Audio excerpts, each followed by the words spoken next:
Looks clear. Go.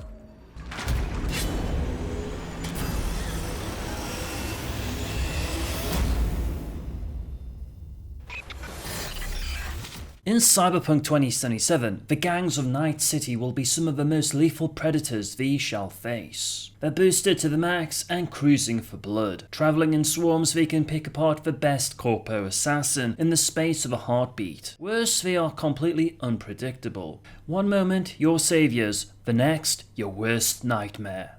The modern punk, although not the equal of the well-trained solo, is an enemy to be reckoned with. Most have access to cyberware and combat drugs, usually available only through corporate contracts. Their leaders are survivors who know the turf like the back of their hand. A surprising number have seen military service.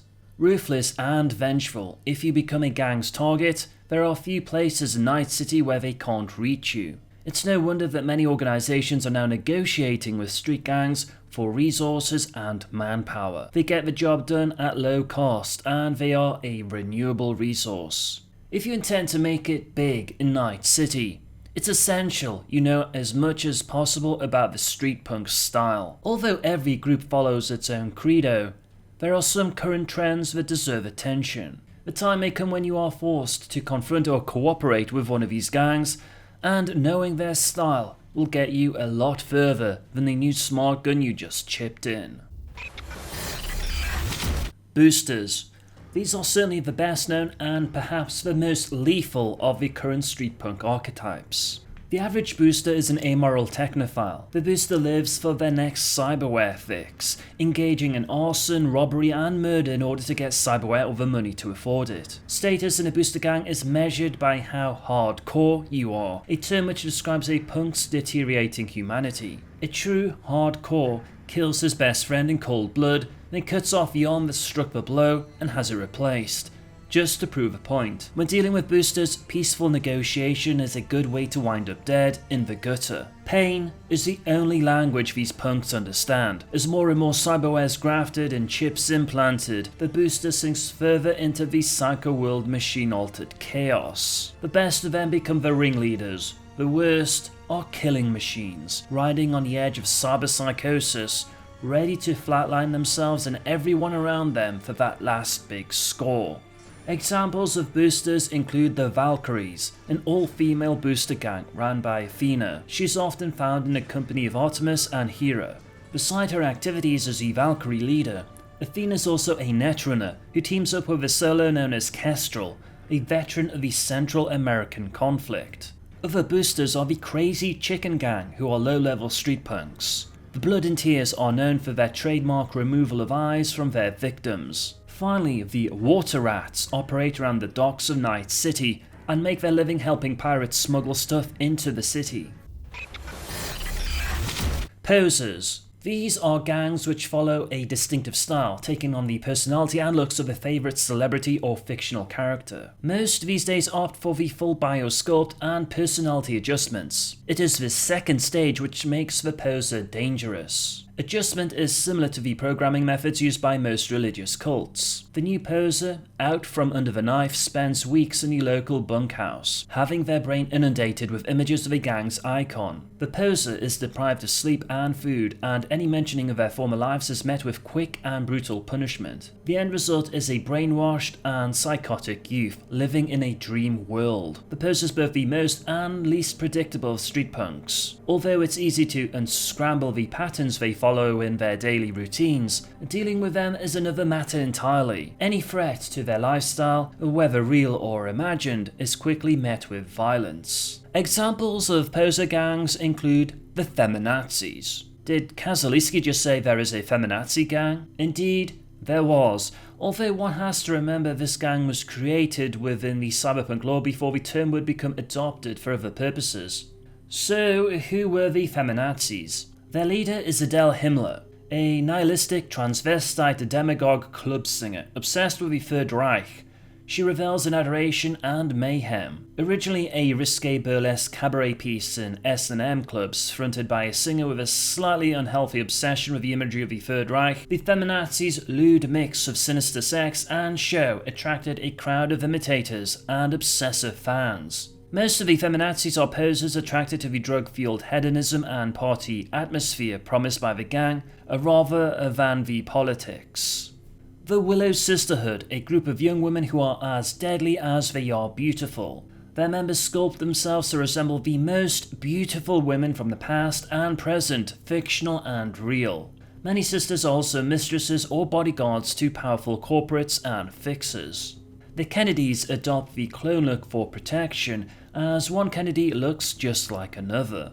Edisons are posers that pattern themselves on famous inventors. Second only to the Brainiacs for ingenuity, they excel in the construction of death traps. The Thangs of Justice is a group of psychotic posers following famous fictional crime fighters. They like to think of themselves as a guardian gang, but in truth will terrorize anyone they can get their hands on. The Western Stars are combat posers that idolize Western gunfighter philosophy and mimic great gunslingers from films. Jack the Rippers. From all accounts, the Rippers are responsible for the deaths of over 100 Joy Girls in Night City. Witnesses claim that the killer is one man, but the NCPD has determined that the killings are in fact the work of a very deranged gang. The Rippers are all dressed the same, long-fashioned overcoat and a silk top hat. Personalities are one of the strangest poser gangs in Night City. When someone joins the personalities, the person they will be biosculpted into is picked randomly. The Valentinos are posers dedicated to the pursuit and seduction of the hottest women in Night City. Self-proclaimed experts in seduction. The more unobtainable a woman is, the more they try to sleep with her. Jackie Wells might have a previous affiliation with the Valentinos, given the logo on his shirt and on the collar of his jacket. The Valentinos are also mentioned in a Pacifica newspaper headline during the E3 trailer. Another poser gang is the Go Go Go, or the G3. Regarded as anime fans gone wrong, the Japanese schoolgirl uniforms and a penchant for razor-tip yo-yos speaks for the connection. Some on the street say they were originally a group of captive joy girls catering to Sarara men looking for a lolicon thrill, but who soon turned on their pimps to gain their freedom. Their leader, blue-haired, mini-skirted, mono-katana-wielding Kazumi Ihara, is the daughter of a Yakuza boss. Chromers, street gangs which base their style around the latest hard street rock. They carry cyberware like the boosters and follow their idols like the posers, but overall are less dangerous. Many are just rebellious kids looking to party. The Chromer may show more common sense in their actions, which can be both good and bad for anyone trying to negotiate with them. The best way to get in tight with a group of Chromers is to learn as much as you can about their music. Getting to know their favourite rocker boys personally is also a big plus. Most chromatic rock gangs are into random acts of violence as a means of expression, such as the Steel Slaughter Slammers. The Slammers spend most of their time in the combat zone, inspired by the band Total Anarchy. In contrast, the Silver Slash have more laudable ambitions.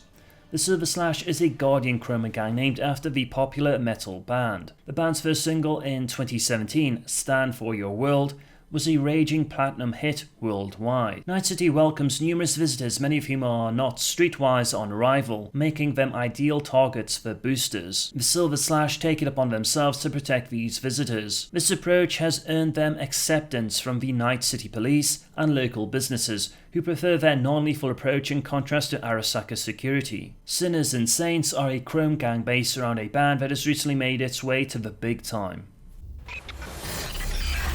Dwarf Heads. Also known as Dwarfers, these gangs of doped up punks can be completely harmless, standing on a street corners handing out flowers, or they could be whacked out killing machines impervious to pain and fear, as dangerous as a cyber psycho nutcase. It all depends on what they've been dosing up with recently. To know a dwarf head's drug is to know the dwarf head. Most stick to the basics such as slam, dwarf and lace, but others will have access to unique designer drugs with unpredictable effects. Usually gangs of dwarf heads who experiment end up killing themselves, but not before taking others with them. Most dwarf heads are off in their own worlds and won't be interested or even capable of working for anyone. However, offering a dwarf head access to large amounts of their favourite poison will usually yield results. The Wild Things are a dwarf gang where membership requires developing a certain reputation on the street for drug use, Therefore, members tend to be experienced and resilient. The Wild Things are distinctive because they are survivors. The Voodoo Boys are a terrorist gang with ritual magic overtones.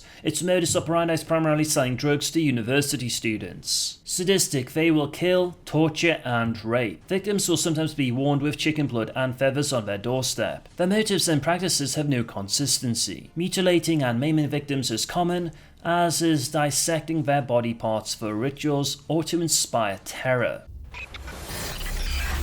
Puppets. This is the common street term for gangs of punks who've hired out, either overtly or covertly, to a major corporation or criminal organisation. There are two types of puppet gangs: those who have contracted for money and cyberware, usually boosters, and those who were formed by the corporations themselves. The second class of puppets is a dangerous one. They are, in effect, corporate terrorists and will be armed and well led. If you're assaulted in the streets by a gang of boosters that seem a little too slick to be believed, chances are you're dealing with a street arm of a corp that wants your head. Dealing with puppet gangs is close to impossible, as most corporations will be able to beat any offers you could make. If you think you have a puppet gang after you, your best option would be to put the word on the streets. Most real street punk gangs hate puppets, and if you're lucky, perhaps a group of authentic boosters or posers will do your dirty work for you. Puppets include the Calhua Mexica gang, which has been linked in the past with the DMS Media Corp, who put small pirate radio stations out of commission. The Iron Sights are an Arasaka-supported hit group. When Johnny Silverhand attempted to rescue his girlfriend Alt Cunningham from Arasaka, his team Nomad, Santiago and Thompson wear the Iron Sight booster gang gear for infiltration purposes when storming the Arasaka Tower.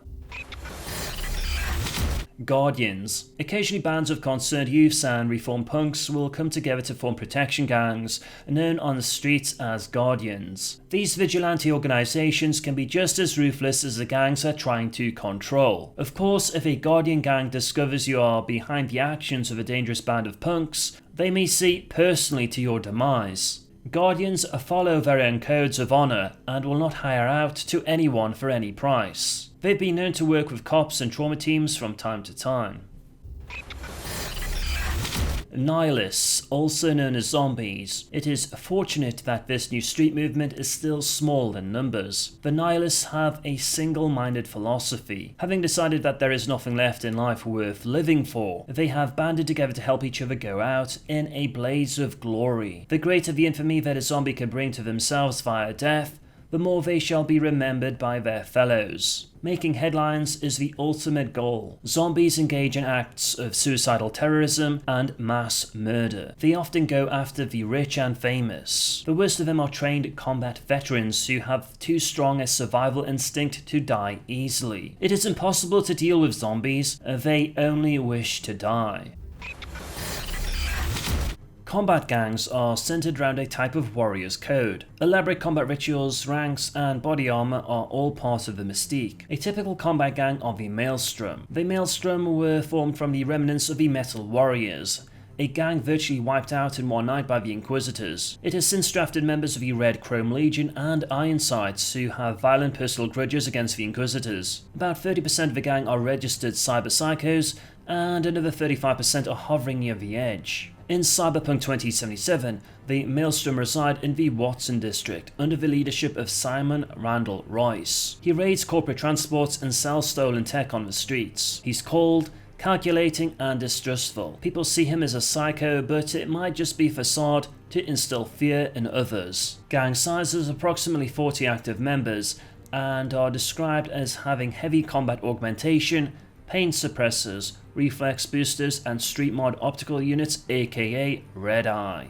Other notable Maelstrom gang members include Dum Dum, Kurt, and Tommy. It should be noted that CD Projekt Red changed the Maelstrom gang tag from a fist clenched around a handle of an old-style hammer in a whirlwind to a skull on a cybernetic chassis with mechanical legs. In a different timeline, the Maelstrom joined forces with the Slaughterhouse to form the Metalstorm, the quintessential street gang. Hurtling down the freeways of the megacity on their massive road bikes, posing only to loot, rape, murder and capture sex slaves, they bring the all-time terror of Attila the Hun right to the doorstep of Night City. Another gang, the Sacred Blades, has a fetish for machete-style blades. Although perhaps based on a stereotype American culture, the gang is multi-ethnic in nature. The use of mind-altering drugs for rituals to purify the heart and mind, accompanied by mild self-inflicted torture, are not uncommon. Peyote is preferred but very hard to get and is often replaced by any obtainable hallucinogen. One of the beliefs of the gang is the purification of the heart and mind, often through hallucinogen abuse. In order to prove bravery, strength, quickness and personal will, a novice who wishes to join the gang must publicly defeat a member of a rival gang with only his hands and blades. Some of the blades carry cyberware and guns, but it is deemed dishonorable to use these unless it's an absolute emergency. Tiger Claws are a gang that protects the Japanese community at large, although it is rumored they are financially backed by Arasaka. The Slaughterhouse specialize in rippers, vampires, and any other cybernetic implant that is long and has a sharp edge. Most hardcore members skirt the edge of cyberpsychosis and will kill at a moment's notice. If not for a lack of initiative, the Slaughterhouse would be the most dangerous gang in Night City, freely committing crimes ranging from armed robbery to first-degree murder. For some time, this gang has been in an ongoing war with the Sacred Blades. Both groups hate each other and will attack on sight. The Back Alley Brawlers is a protective gang which was created in retaliation to when the Slaughterhouse went on a killing spree at the local subway station a few years back. Family gangs are a form of extended family, which protect runaway children. For example, the Brady Bunch, a reference to the American family sitcom, are highly territorial and fiercely protective of their members. A few older adults run the gang and protect the turf, while the younger members steal and deal for family support. Cult gangs consist of zealots who dedicate themselves to a specific ideology. For example, the Inquisitors believe that cyberware is blasphemous, ergo they are hostile to anyone with cyberware. The Inquisitors think nothing of tearing cyberware right out of your body. They consider this saving your soul. The Brainiacs, as the moniker suggests, focus on upgrading their knowledge through cybernetics. It is said that those at the upper level of the gang are similar to computers, hovering on the edge of cerebral cyberpsychosis. Generally not as violent as your average booster gang, the Brainiacs can be just as deadly, preferring elaborate traps or complicated schemes to killing their victims outright. The Brainiacs almost wiped out the Blood Razors once by arranging for their rivals to cross paths with a heavily armed Arasaka security force. This savviness earned them a measure of respect in other places besides the street. High-ranking Brainiacs will occasionally hire themselves out to corporations for a few weeks to gain supplemental income. In the Cyberpunk 2077 trailer, individuals with similar aesthetic to the Brainiacs can be seen taking a combat cab, while another can be seen walking in the demo. Party gangs partake in orgies, use drugs, and mug people for amusement. Notable examples include the Piranhas and the DJs. The DJs are a pack of wannabe rocker boys without the prerequisite musical talent. Under the guidance of their leader, dubbed Johnny B. Good, the DJs are involved in small-time larceny, ticket scalping, fake rockstar autographs, and bootleg music chips. This gang rarely poses a physical threat, but may end up emptying your pockets. Apparently, a few of the ladies got to party with Johnny Silverhand. The DJs can tell you where the rock action is in Night City. They can also tell you where the after-gig parties are, and where the rocker boys hang out. The Piranhas drink smash, take drugs, and mug people, all as part of a just because lifestyle. To these guys, the party is everything. Prankster gangs range from the benign and harmless Philharmonic vampires to the dangerous and sadistic bozos. When they first appeared 3 years ago, the bozos were a prankster gang living in the artist's colony. Biosculpted to look like circus clowns with red bulbous noses, wild red hair and long flat feet, and costumed to the part, the bozos became impromptu slapstick theatre in this already colourful area. Then things changed. The bozos took a new leader, known only as the Great Bozo. A rumour has it that he was in Arasaka Research Tech who went cyber psycho and now creates toys for the bozos. Other notable bozos include Da Big, Bozo Zuko, a psycho serial killer, Bozette, a psycho ex-corpo, and the Dark Bozo, an ex-psychology professor who likes to experiment with his victims. Bozo pranks are of the macabre kind, such as locking a victim in a small space filled with ravenous rats, or trapping someone in an elevator which slowly fills with sewage. Bozos also implant themselves with small explosive charges, which are rigged to heartbeat monitoring devices, so that they can essentially go out with a bang. Sometimes the most dangerous bozo is a dead bozo. On a side note, Lisa Pondsmith was responsible for creating the bozos. Yahtzee. The Philharmonic Vampires earned their moniker when 5 members clad in tuxedos, capes, and vampire teeth created a commotion during the Night City Symphony on a Halloween night. To some they are artists, to others social commentators, and to their victims, common hoodlums. Notable rocker boys, fixers, and corporates have all been known to take part in vampire extravaganzas. While the vamps are considered to be far more witty than dangerous, it is rumoured that their membership overlaps with a more serious gang, the Werewolves of London. As much urban myth as reality, everyone knows that for the last 2 years on nights of the full moon, at least one victim is found literally torn apart. Witnesses have reported seeing elegant gentlemen with tuxedos and black masks in the area, and occasionally there is a report of wolves howling. Hate gangs are composed of young males united around racial supremacy, such as the Red Chrome Legion, who will attack anyone who does not share their beliefs. Self-defense gangs are peaceful groups who formed out of the need to defend themselves from a persistent and dangerous threat. A fine example is the Juilliard, a collective term for street performers in Night City who are often resented by the urban poor. Constantly harassed and attacked, they banded together to defend themselves. Molest a street performer and you can count on a broken leg from a surprise attack later that evening. The Juilliard is primarily a self-protection organisation, but they defend the rest of the city from other street performers as well. Get caught playing the Juilliard's town without permission, and you may become a guitarist with 7 fingers. The Gilligans are militant gays and transsexuals who are tired of being attacked by groups like the Red Chrome Legion. The Black Queens are a small-time gang of street hoodlums. Big-time crime to the Queens is having an occasional member turn tricks as a joy girl or sell cheap drugs to local businessmen. The Queens can be useful at times. Scattered throughout Night City,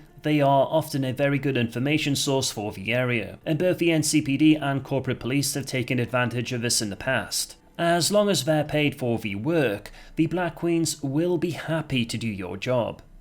Hey Chumba, I'm Kazuliski, and I hope you found this Cyberpunk 2077 discussion to be informative. Are you interested in more Cyberpunk 2077 content? Then be sure to hit that subscribe button. If you have any questions or feedback, please let me know in the comment section. Thank you for watching.